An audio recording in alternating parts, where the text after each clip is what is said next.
Hello, everyone, and welcome to our webinar today. I'm really excited to have you guys here join us today. I see some familiar faces and some new faces, so a pleasure to have you all here. My name is Patrick Adesina, and I'm one of the senior account directors here at Lima. I've been in the industry for about 8 years, predominantly focused on helping my customers around managed services related to end-user support, infrastructure support, and cybersecurity. And I'm joined here today with our CTO, Martin Ingram, who oversees the entirety of the product and service portfolio here at Lima. So today we have a packed agenda, and we'll start with an overview of our established end-user support service, discuss some of the challenges we see in the market around first-line support, and then we'll dive into our new end-user support assist service, which highlights some of the challenges we face with out-of-hour support, some of the challenges associated to that, and some benefits our early adopters have experienced within our service. But before we jump right in, I'd like to set some context for our discussion today. So as many of you or some of you on the call may or may not know, our end-user support service has been instrumental in providing effective support solutions for our customers. However, what we still see in the market around first-line support, there still poses some significant challenges around scalability and response time, ensuring that our customers are experiencing a consistent level of service, both from a quality perspective. And many of our customers have turned to our end-user support service to streamline some of that operation and improve that end-user satisfaction piece. With some customers leveraging our EOS service to enhance productivity, reduce downtime, and allowing that internal IT team to focus on more core business objectives and revenue generating streams. Now, over time, what we've seen, we've analysed the market, and we've started seeing a gap in the market where we've seen a significant burden being placed on IT staff to support their core users outside of non-business hours, so i.e. outside of the typical 9 to 5 remit. And often we're finding that most customers are operating on a best endeavour basis with no formal SLAs, which has proven to be quite costly for businesses. Now, some customers have identified this challenge and tried to get ahead of the curve. And they've adopted somewhat of a shift pattern across the service function. However, upon discussion with our customers, we've still seen some of the challenges around cost from a cost perspective, also associated with an employee work-life balance, as some of you may or may not have experienced. So with this service that we're going to be talking about today, EOS Assist is specifically designed to address some of those challenges around out-of-hour support, where we've seen some of our customers experiencing ticket backlogs and delays in responses, which pose to be particularly frustrating for not only key business stakeholders, but also yourselves as IT staff. And with this service, it aims to provide a proactive, user-friendly approach that ensures support is available when it's needed the most and at affordable cost. So with all that context in mind, I'll pass it over to our CTO, Martin Ingham, to dive a little bit more into our service offering today. Cheers, Pat. Thank you very much. So, good morning, everybody. Nice to get the opportunity to speak to most of you, all of you today. Like Pat said, some familiar face on the call. So, thank you for taking the 30 minutes of your morning to listen to what we've got to say. So, just before we kind of dive into some of the meaty content of what we're going to discuss, just want to throw up a short poll that I'd like you to respond to, please. Just for us to understand a little bit more around kind of what your intentions are in terms of why you were attending the webinar today. So if you just take 10-15 seconds just to provide your feedback on that poll, and then we'll get straight into the bulk of the content, please. So just to follow in a little bit from what Pat was saying around the challenges, we actually have 2 end-user support services. I think the majority of you on the call will be familiar with our normal kind of in-hours based end-user support service, but just want to give a little bit of context in terms of why we built these 2 services and where kind of the thought process came from. So really off the back of COVID, we saw ongoing challenges, particularly around kind of staff retention, and more importantly, the complexity of supporting remote and hybrid workforces. Our company's gone through the same challenges as the majority of you and customers out there in the wider world, where the ability to kind of retain and attract talent and keep hold of that talent into the business in some of our support functions, as well as how we manage our own staff and our, what's happening in our customers' world with flexible and remote workers, the difficulty in providing consistent end-user support to hybrid workforces through disparate technology stacks, different working hours, became really, really problematic. So from the back of that, we built our main US support service, which has been around now for around about 3 years, delivering really effective end user support offerings to a significant number of our customers. But more recently, we've started to see an emergence of problem around managing out of hours support. And so the standard service that we had up until recently didn't include out of hours coverage. And we've seen more and more input from customers and more requests from customers to look at how potentially we could provide an out of hours offering to tackle some of the challenges around the lack of appetite or desire for customers to want to deliver that, the complexity of scaling that type of service and being able to deliver it in-house in a cost-effective way. And so we've looked really carefully at kind of what that feedback was from our customers and designed our end user assist proposition, which is built in terms of its structure around the way that we deliver our normal end user support offering, which I'll come on to in terms of some of the technology kind of requirements and platform elements for it, but is really geared up for delivering that out of hours service at scale. And one of the advantages of working with an MSP like Lima is that we can do that in a really cost effective way as we deliver that scale across multiple customers, and so that each customer gets a really effective and cost efficient service. So let me talk to you a little bit more around the specifics of the EUS Assist service. So this is designed as a standalone service, so you don't need to have already taken our normal end user support offering or any other kind of product or service from Lima. This is designed really to stand on its own 2 feet and is geared up primarily for delivering critical out of hours incident support. So if you're familiar with our existing end user support service, that service really covers the 7 a.m. to 7 p.m. Kind of service hours window. But with EUS Assist, we've developed that service around a 5 p.m. to 9 a.m. model. So there is a little bit of overlap in terms of coverage with our existing service, but it's designed to make sure that customers have that coverage for their working hours.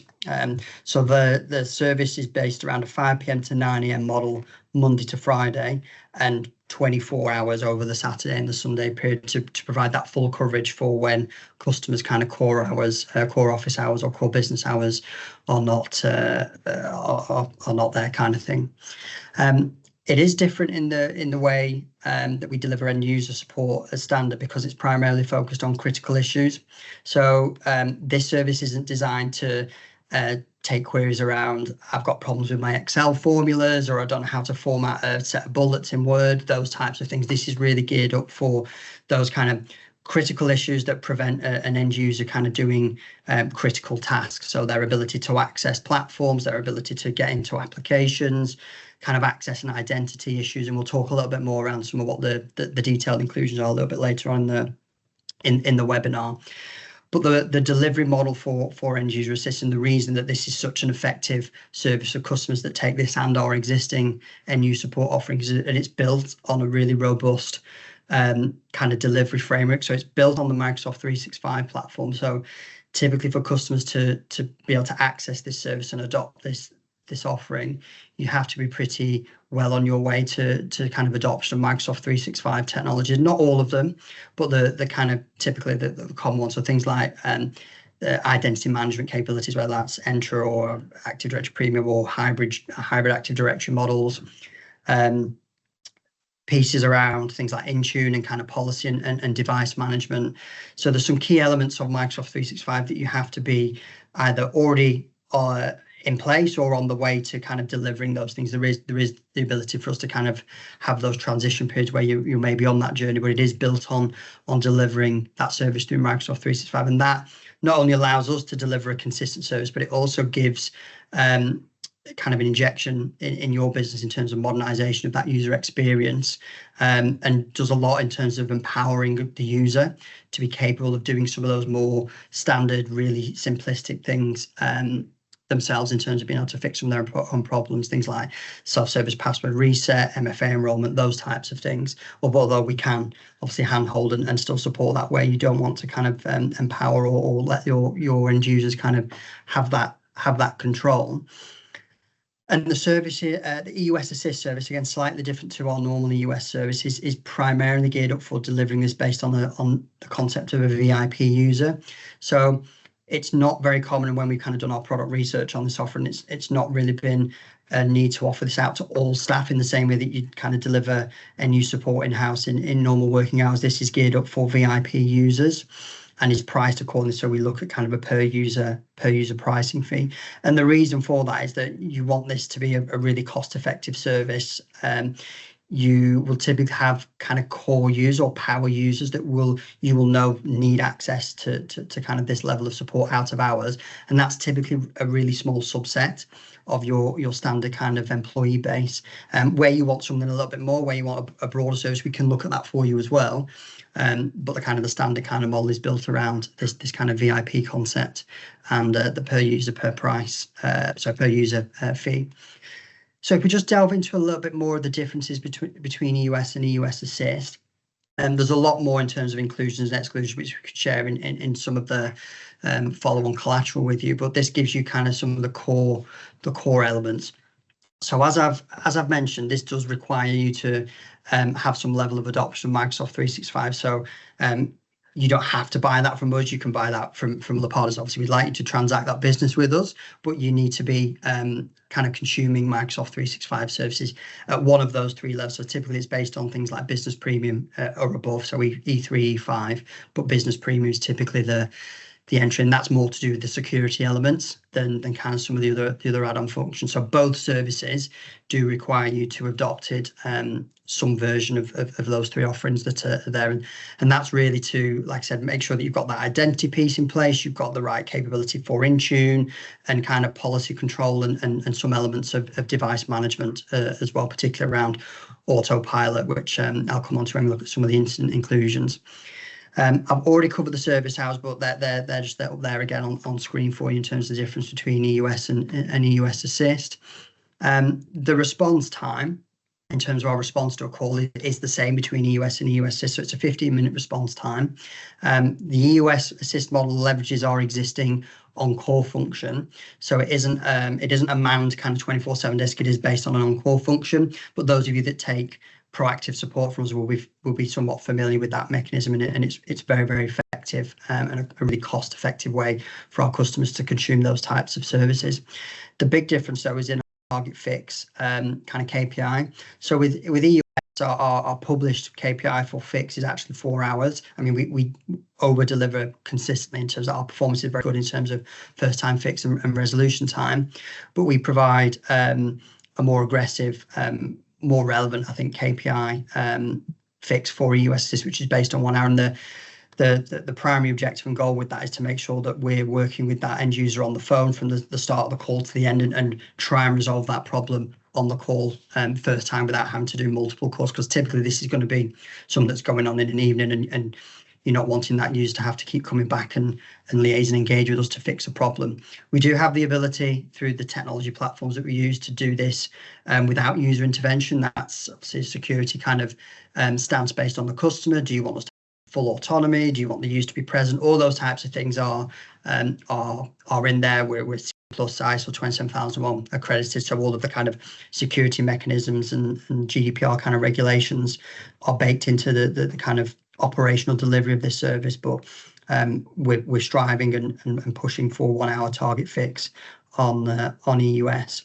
So the biggest difference is around the types of incidents and the classification of incidents that would typically be covered under EUS Assist. So normally EUS is fully ITIL based, as is EUS Assist in terms of the delivery mechanism, but EUS Assist is only focused on delivering P1 incidents, so it's not covering patching, it's not covering problem management, those types of things. It's purely designed for getting those users back up and running as quickly as possible. But the concept and the way that we deliver it is exactly the same as our EUS service. There's a slight difference in terms of service reporting as well. So with EUS, you get access to a customer success manager, and they will deliver face-to-face or Teams-based kind of full service reporting for the full EUS service. For EUS Assist, report based only, so it's based on an automated automated report based on core quality, core stats, kind of contractual performance. If you wanted access to a face-to-face CSM, where this is the first service you're taking, you can have that. There's an additional cost for it, but the base service doesn't include it. Where you already have existing Lima services, so if you've got VDR from us, if you've got Proactive or existing EUS, you'll still get access to that face-to-face CSM because you'll have those through those other services. So EUS Assist will be amalgamated into the existing kind of offerings that you have through the other services and products. So that's a really cut down version of kind of the differences between the two services. I hope that provides some clarity. I think just one thing that I didn't mention was the support in terms of some other services that you do need to take from us. So because the way the service is architected and the way that we deliver user management, identity control, security kind of configurations, it does require us to have some level of access and support for Active Directory components, and typically some elements of networking, or networking is a little bit more flexible, but it's mandated that we also provide for EUS proactive support for Active Directory and the rest of the Microsoft 365 platform. But for EUS Assist, that's our active service only. So there's some differences there in terms of the inclusion. It's a lower level entry for EUS Assist, but it does require us to have full ability to support Active Directory, because typically we're dealing with user problems, access issues, identity challenges that need us to do some work, typically within Active Directory or other elements of the Microsoft 365 platform. So moving on to what we include in, or these are typical examples of what we kind of deem or include in the critical incident P1 inclusions for EUS Assist. As I've said a couple of times through the webinar so far, this is focused on getting those users up to speed and working as fast as possible. It's a pretty simple service in terms of the objectives and the aim of it, but it's making sure that those users are able to get back working and doing whatever it is that they're spending their evening doing working, getting back to doing that as quickly as possible. So it's primarily focused on those types of access issues, device problems, identity challenges, some elements of networking, and application challenges as well. So making sure that device is able to access the platforms, the systems, the applications that you use within your organization. It doesn't include kind of, I've got problems with my Sky broadband type work. That's obviously quite challenging for us to be able to kind of speak to multiple ISP providers with home broadband challenges, but all the kind of back end stuff around VPN challenges, kind of remote app problems, if you're using things like AVD or Citrix, those types of things, helping them with those access mechanisms and making sure they can actually get to the systems and services that you're wanting them to use. Where that device has a fault that's not kind of hardware related, i.e. it's a broken piece of hardware, we also deliver remote device rebuild. So that's where things like autopilot and Intune configuration come into it. So we can deliver remote kind of wipe and rebuild capability if that's the quickest way to get that user working in a serious scenario. Making sure that they can put the password in right, or making sure that if they've locked themselves out, that we can unlock that and that they've got the capability to authenticate through MFA and standard kind of password routines. If needed, the reinstallation of applications, so typically the M365 suite and a selection of approved third-party apps. They're relatively standard, so typically your browsers, your utility type tools. In certain situations, maybe some line of business applications, but that's something that we would kind of work with you on a case-by-case basis. Where they've got some profile challenges, so their kind of account profiles, we'll kind of recreate and rebuild those types of profiles. And where there's specific issues with application connectivity, so certain apps and systems that you're using where there's an inability to authenticate or an inability to access the application, within reason, we'll go as far as we can in terms of diagnosing and fixing those connectivity issues. And there's some things around third-party support that we provide as well, which I'll probably touch on a little bit later on. So just to kind of summarize really in terms of what we see the benefits of this service and really cementing why we designed and launched this offering. Primarily, it was the request from customers came from the need to remove the burden on internal IT teams. It's particularly challenging for in-house teams to either staff and deliver those types of shift services in their businesses, particularly if don't have an extensive kind of end-user support team in-house. It can be very difficult to staff and kind of finance and make that an effective way of delivering that service in-house. So not also kind of being drawn into working late in the evening and not being able to kind of come into work the day after and do the day job, so to speak. So being able to kind of lean on an external partner to take that burden away and deliver that out of hours service. It is a standalone product. You don't need to take any other services from us. You can just take the EUS Assist offering. There are advantages where you're maybe doubling that up with EUS, or where you've got elements or more thorough kind of offerings for us around proactive and active. But you can take it as a standalone service. It has been designed for you to consume this as a standalone offering. It is geared up around that VIP concept, so making sure that we're targeting and providing that service to the people that need it the most. Again, that allows us to deliver that in a really cost-effective way, because there are some commercial implications. If the more broader you widen out that service, and where those users don't consume that service, you'll still be paying for that service, even though that they're not necessarily taking advantage of it. So being really clear in who you want to use it within your organization, and there's ways and means for us to help you with that process, allows us to deliver that in a really, really cost-effective way on a per user basis, and a very aggressive KPI and SLA as well, which is service credit backed. So we kind of stand by the ability for us to deliver these resolutions, these target fixes within that 1 hour, within that 1 hour period. That's our most aggressive target fix across any of our services, whether that's proactive, active, EUS, and VDR. It's a very, very aggressive target fix KPI, but it's where the kind of platform and the technology behind the way we deliver this service comes into its own, which ultimately benefits the end user because of their ability to get back up and working as soon as possible. So that gives you a really kind of quick 15-minute whistle-stop tour of our US offering. Hopefully feel that there's some relevance or benefit to where that service could be used within your organisation.